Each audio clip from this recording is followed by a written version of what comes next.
Singapore పర్యటనలో ఉన్న ఆంధ్రప్రదేశ్ ముఖ్యమంత్రి చంద్రబాబు నాయుడు తొలి రోజు భారత హై కమిషనర్ శిల్పక్ అంబులేతో భేటీ అయ్యారు. అనంతరం సింగపూర్ స్టార్టప్ వెంచర్ క్యాపిటలిస్టులతో నిర్వహించిన ప్రత్యేక రౌండ్ టేబుల్ సమావేశంలో పాల్గొన్నారు.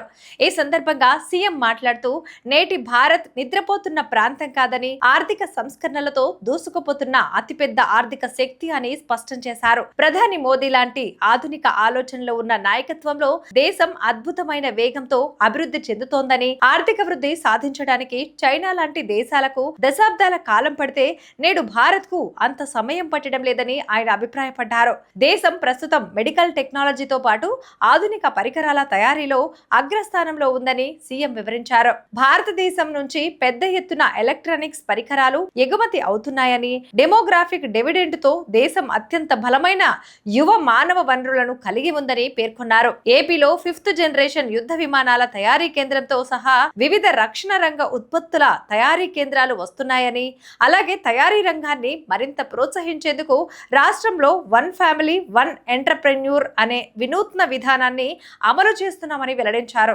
రాష్ట్రంలో ప్రాజెక్టుల కోసం వినూత్నమైన ల్యాండ్ పూలింగ్ విధానం ద్వారా భూములు సేకరిస్తున్నామని, అమరావతి రాజధానిని కూడా ఇదే ప్రాతిపదికన నిర్మిస్తున్నామని ముఖ్యమంత్రి వివరించారు. ఇప్పటికే గూగుల్, ఆర్సెలార్ మిట్టల్ లాంటి అంతర్జాతీయ సంస్థలకు అత్యంత వేగంగా అనుమతులు ఇచ్చి భూములు కేటాయించామని గుర్తు చేశారు. ఏపీలో పారిశ్రామిక ప్రాజెక్టులు ఏర్పాటు చేయడానికి ఇదే అత్యంత అనుకూలమైన సమయమని, పెట్టుబడిదారులు ముందుకు రావాలని సీఎం పిలుపునిచ్చారు. రాష్ట్రంలో శ్రీ సిటీ లాంటి ప్రత్యేక పారిశ్రామిక వాడలు ఇప్పటికే పెద్ద ఎత్తున పెట్టుబడులను ఆకర్షిస్తున్నాయని తెలిపారు. ఆంధ్రప్రదేశ్ లో పౌర సేవలతో పాటు అన్ని రంగాల్లోనూ టెక్నాలజీని అనుసంధానించామని సీఎం చంద్రబాబు వివరించారు. రాష్ట్రంలో ఏర్పాటు చేసిన రతన్ టాటా ఇన్నోవేషన్ హబ్ ద్వారా స్టార్టప్లలో పెట్టుబడులు పెట్టడానికి అద్భుతమైన అవకాశాలు ఉన్నాయని పేర్కొన్నారు. అత్యుత్తమ ఆవిష్కరణలను ప్రోత్సహించేందుకు వెంచర్ క్యాపిటలిస్టులు ముందుకు రావాలని, ఆ సంస్థ తయారు చేసిన స్టార్టప్లకు పెట్టుబడి సహాయం అందించాలని కోరారు. ఈ సమావేశంలో ఆరిజన్ వెంచర్స్, ఆటోమోనిక్స్, కోనా కాపిటల్ వంటి ప్రముఖ సంస్థల ప్రతినిధులు పాల్గొన్నారు. అంతకు ముందు భారత హై కమిషనర్ శిల్పక్ అంబులేతో జరిగిన భేటీలో సింగపూర్, భారత్ మధ్య ఉన్న ఆర్థిక, వాణిజ్య ఒప్పందాలను సీఎం చర్చించారు.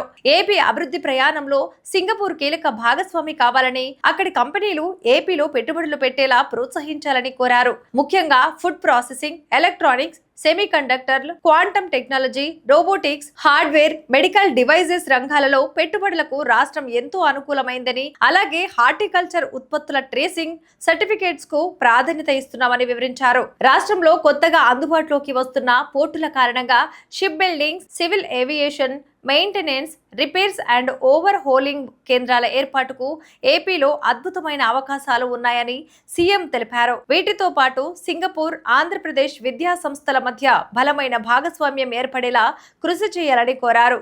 ఈ ఉన్నత స్థాయి సమావేశాల్లో మంత్రి పి నారాయణతో పాటు ప్రభుత్వ ఉన్నతాధికారులు పాల్గొన్నారు.